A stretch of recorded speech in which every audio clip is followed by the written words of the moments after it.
Well, it's just after Christmas. Tried working on the Oliver today, only discovered I left the key on, so to kill the battery. So I decided to come over and revisit the IH350. So last time we worked on this, we discovered that the new bushings I put in needed to be reamed in order to accept the camshaft or lever shaft. I forget what they call it. Anyways, lever shaft. This one right here. So we cleaned this up and it still didn't fit, so we need to ream those. And I was going to get an adjustable reamer. Didn't want to buy a brand new one. Bid on one on eBay. Didn't meet the reserve. Contacted the seller and he needed to get more money for it than I was willing to pay, which I understand. Probably a good deal for somebody if they need one, but being that I'm going to use it for this one job and then who knows when I'm going to use it again, I didn't want to buy it. So then one of you gentlemen who watches my videos, sorry, name escaped me at the very moment, but you made a good recommendation, or so I think. You suggested I try a brake cylinder hone.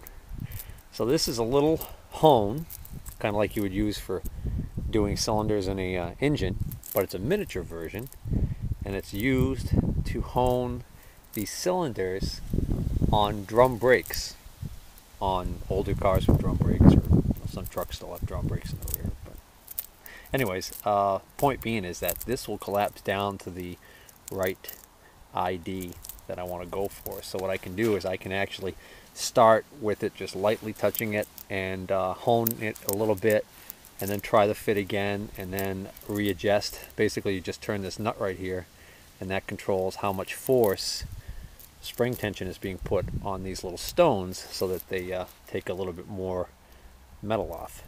So that seems simple enough. Oh, it's taking a while.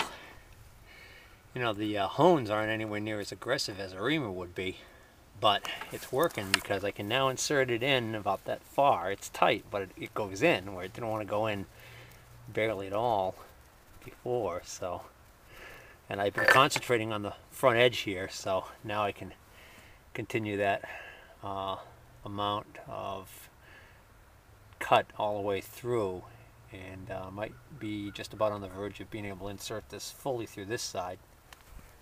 Then I gotta do the outer bushing. Here's the tip: don't run this backwards.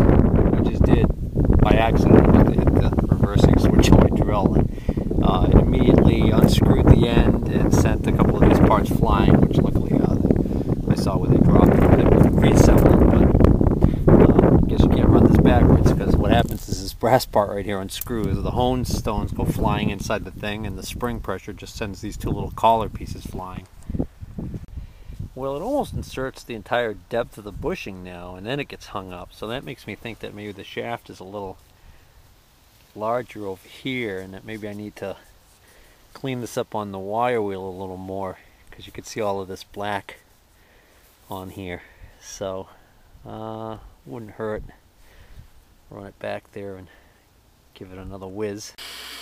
Alright, that looks better. So now we'll run back out there and see how it still doesn't want to go all the way through. Gotta ream it some more. Whew.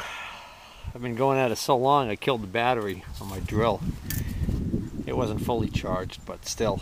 I mean, I hone it for about a 60 count, so roughly 1 minute, and then I stop and check, and it just doesn't seem to be making much difference now.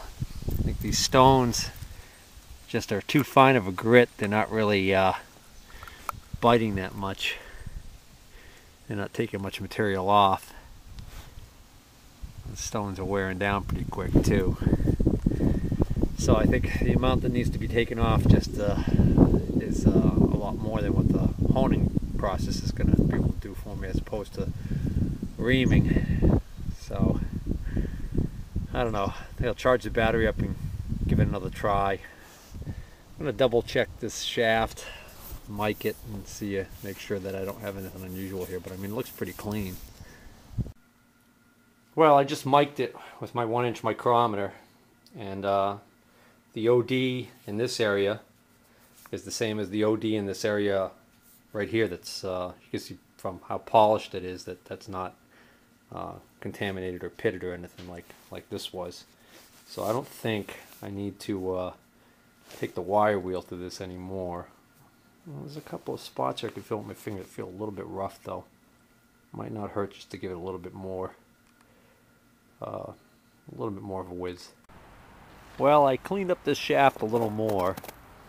I used a air-powered die grinder and an emery pad on it. So that took off a little bit more of the scale and stuff, even though it was miking out okay. So I also recharged my battery so I can run the hone again. Well, hitting that hardened steel shaft with the emery pad on that die grinder seems to be making more of a difference than all of that work I was doing with the hone. Now I'm able to actually work the shaft all the way in until it actually is hitting the other bushing on the other side, which I haven't touched yet. So now I'm going to try and run the hone through that other bushing and see if we can't get this thing in. Well, I got it to go all the way in, but I had to tap it in. Didn't have to bash it too hard, but point is it's still too tight. It doesn't turn freely. I'm going to see if I can get the one of the drag link arms there, or whatever you call them. Put that on there to give me a little leverage to try and turn it. Alright, so let's put this arm on here. Sheet tight, like a man's anus. You know, that's not too bad. I don't have any lubricant in there yet either. So let's not forget that once I put lube in there, it's going to get a little easier. And then I'm tempted to just let the bushings wear in as it's being used. See if I get find the thrust washer that goes on the inside of that and install it. You know, just for the heck of it, I think I'll give this side about 50 more strokes and give the other side about 100 more strokes with the hone.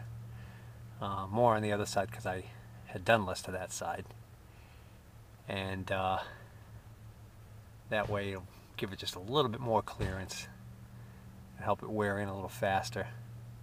And then I'm going to run a rag down that bore on a stick to try and get out any remnants of the honing process that kind of got pushed in there or flew in there and made a mess, because we don't want that stuff in there. Oh yeah, that's pretty good. I was able to press that in with the palm of my hand. I didn't have to tap it in with the hammer to push it all the way in this time. And with the arm on, I can turn it easier. Can still feel a little bit of little unevenness in there, but that's because when I use that emery on this shaft, I probably got some unevenness in there. Almost like feathered the shaft by doing that, but point is that this is already easier to turn than it was before I did that, so I think it's going to be okay. Again, once I get it all lubed up. So I'm going to remove it and start preparing for reassembly. I've got to clean up all these gasket mating surfaces and then clean out that housing from any of the debris from when I cleaned that, and also debris that's left behind from this whole process I did of honing out these bushings. Well, this is where I'm going to call it quits today, because I still got some sunlight and I want to go back to the Oliver tractor and see if the battery's charged up enough to get that restarted. So, because cleaning this up, I'm going to want to use my die grinder with an attachment on it, or a wire wheel on my angle grinder, and I'm going to need either the generator over here or the compressor over here, or both, to do all that. And I don't want to do all that today when I've got daylight I can use on the other tractor.